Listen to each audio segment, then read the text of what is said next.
নমস্কার বন্ধুরা, উমা ফুড কিচেনের আরও একটি নতুন পর্বে আপনাদের সবাইকে স্বাগত। আজও আমি আপনাদের সামনে একটি দুর্দান্ত স্বাদের নতুন রেসিপি নিয়ে হাজির হয়ে গেছি।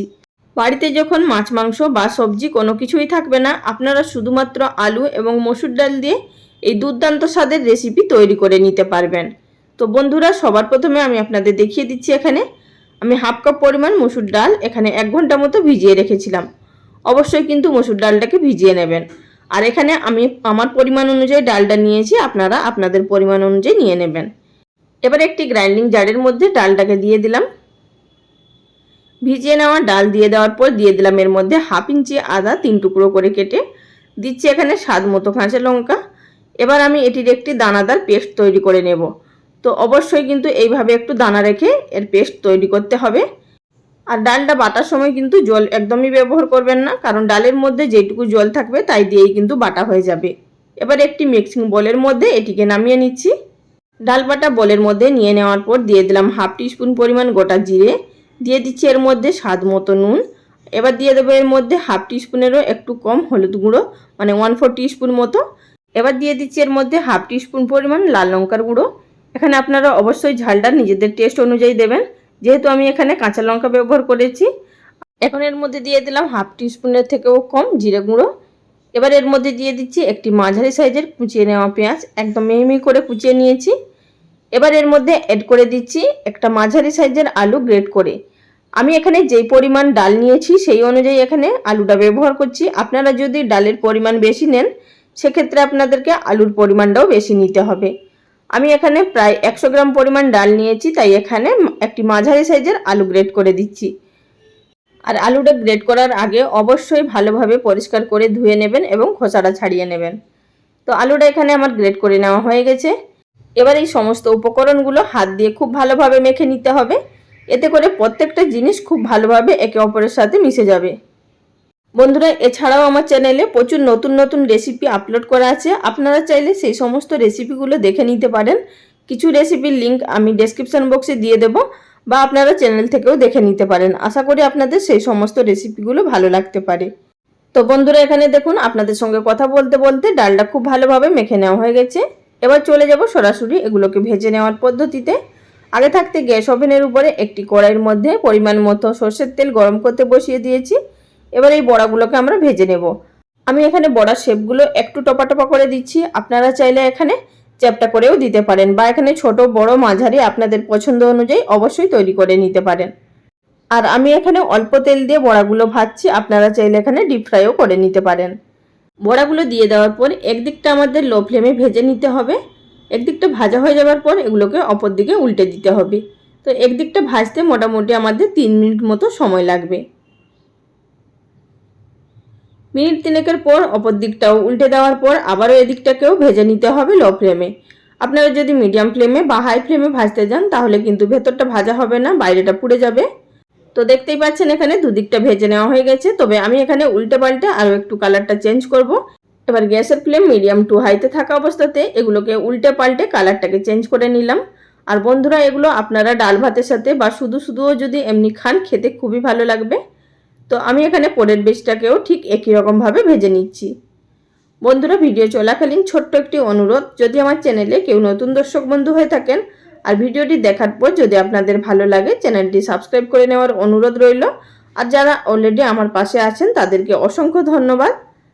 তো বন্ধুরা, এখানে বড়াগুলো তুলে নেওয়ার পর সেই একই কড়াইয়ের মধ্যে দিয়ে দিলাম আরও 1 চামচ পরিমাণ সর্ষের তেল। তেল গরম হয়ে যাওয়ার পর এর মধ্যে ফোড়নে দিয়ে দিচ্ছি গোটা গরম মশলা, যেমন আছে 1 টুকরো দালচিনি, 1 টুকরো লবঙ্গ, 1 টুকরো এলাচ আর একটি তেজপাতা। আর দিলাম এখানে 2টো শুকনো লঙ্কা। ফোড়নটা হালকা একটু ভেজে নেওয়ার পর দিয়ে দিলাম এর মধ্যে একটি বড় সাইজের কুচিয়ে নেওয়া পেঁয়াজ। আর গ্যাসের ফ্লেম লোতে থাকা অবস্থাতে পেঁয়াজটাকে আমাদের ভেজে নিতে হবে ব্রাউন কালার হয়ে আসা অবধি।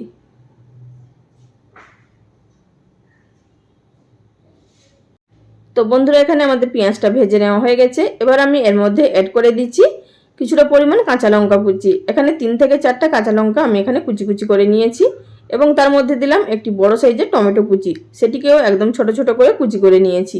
আপনারা চাইলে টমেটোটা পেস্ট করে নিতে পারেন বা গ্রেট করেও নিতে পারেন।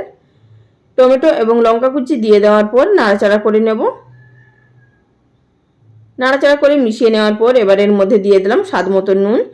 এখানে কিন্তু শুধুমাত্র গ্রেভির জন্য নুনটা ব্যবহার করতে হবে।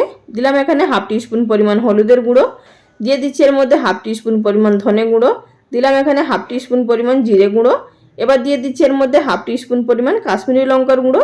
এটি কিন্তু সম্পূর্ণ অপশনাল, আপনারা ইচ্ছে করলে দেবেন, না ইচ্ছে করলে দেবেন না। আমি এখানে কালারের জন্য ব্যবহার করলাম। যাতে মশলাগুলো পুড়ে না যায় আমি এর মধ্যে দিয়ে দিলাম 2 টেবিল চামচ পরিমাণ জল। এবার এটিকে লো ফ্লেমে আমাদের কষিয়ে নিতে হবে যতক্ষণ না মশলা থেকে তেল ছেড়ে আসছে। তো বন্ধুরা এখানে দেখতেই পাচ্ছেন মশলা থেকে খুব সুন্দরভাবে তেল বেরিয়ে এসছে। আর বন্ধুরা আমি এখানে গুঁড়ো লঙ্কা আর ব্যবহার করলাম না, এই মশলার মধ্যে কাঁচা লঙ্কা কুচি ব্যবহার করেছি। আর বড়াগুলো যখন আমরা তৈরি করেছিলাম তখন আমি কাঁচা লঙ্কাও ব্যবহার করেছিলাম এবং গুঁড়ো লঙ্কাও ব্যবহার করেছিলাম।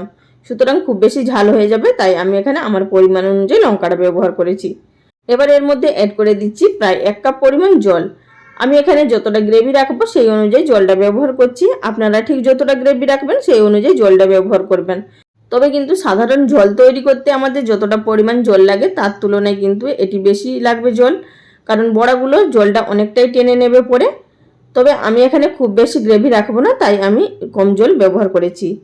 তো দেখতেই পাচ্ছেন এখানে গ্রেভিটা খুব সুন্দরভাবে ফুটে উঠেছে। এই পর্যায়ে আমি এর মধ্যে অ্যাড করে দিচ্ছি আগে থাকতে ভেজে রাখা বড়াগুলো। তবে আমি এখানে সমস্ত বড়াগুলো ব্যবহার করছি না, আমি এখানে কিছুটা বড়া রেখে দিয়েছি ভাজা খাওয়ার জন্য। তো বড়াগুলো দিয়ে দেওয়ার পর এবার নাড়াচাড়া করে মিশিয়ে নেব। এবার এটিকে ফুটে আসা অবধি অপেক্ষা করব এবং লো ফ্লেমে এটিকে ফুটিয়ে নেব আরও 4 থেকে 5 মিনিট মতো। এতে করে বড়াগুলোর মধ্যে খুব সুন্দরভাবে গ্রেভিটাও ঢুকে যাবে এবং গ্রেভিটাও ঘন হয়ে যাবে। তো বন্ধুরা আমি এখানে 4 মিনিট মতো ফুটিয়ে নেওয়ার পর তো দেখতেই পাচ্ছেন এখানে খুব সুন্দরভাবে ঘন হয়ে গেছে এবং বড়াগুলোও আগের তুলনায় অনেকটাই ফুলে উঠেছে। এই পর্যায়ে আমি গ্যাসের ফ্লেম বন্ধ করে দেব। আর এখানে গরম মশলা গুঁড়ো ব্যবহার করব না, যেহেতু আমি এখানে গোটা গরম মশলা ব্যবহার করেছি।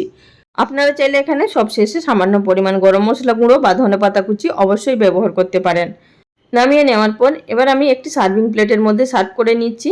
বন্ধুরা এই রেসিপি অবশ্যই একবার বাড়িতে তৈরি করে দেখবেন। এটি কিন্তু মাছ মাংসর স্বাদকেও হার মানিয়ে দেবে। এটি খেতে এতটাই টেস্ট হয়, যেদিনে বাড়িতে মাছ মাংস থাকবে না বা সবজি খেতে ইচ্ছে করবে না, বাড়িতে থাকা সাধারণ কিছু উপকরণ দিয়েই এটি বানিয়ে নিতে পারবেন। এটি গরম ভাত হোক বা রুটি পরোটা যে কোনো কিছুর সঙ্গেই খেতে দুর্দান্ত লাগে। তাহলে বন্ধুরা আজকের রেসিপি আপনাদের কাছে কেমন লাগলো অবশ্যই আমাকে লাইক কমেন্ট করে জানাবেন। যদি আপনাদের ভালো লেগে থাকে বন্ধু বান্ধবের সঙ্গে শেয়ার করার রিকোয়েস্ট রইল। তাহলে আজকের ভিডিওটা এখানেই শেষ করলাম। আগামী দিন কোনো এক নতুন রেসিপি নিয়ে আবারও হাজির হয়ে যাব। ভিডিওটির সঙ্গে এতক্ষণ ধরে থাকার জন্য সকল বন্ধুদের অসংখ্য ধন্যবাদ। সবাই ভালো থাকবেন। নমস্কার।